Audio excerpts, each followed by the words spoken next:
3, 2, 1, jump. कलुआ। हैं? क्या कलुआ? कलुआ को नहीं जानते हो? नहीं। कौन आदमी कलुआ को नहीं जानता वो दुनिया को नहीं जानता। हो जा चालू।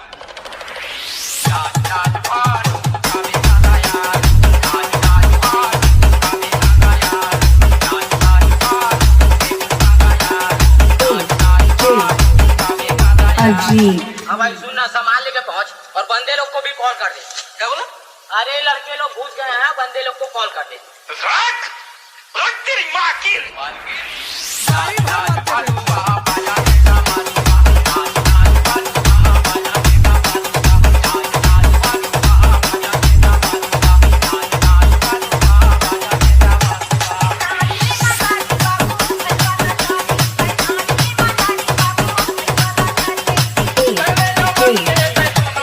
अजीब।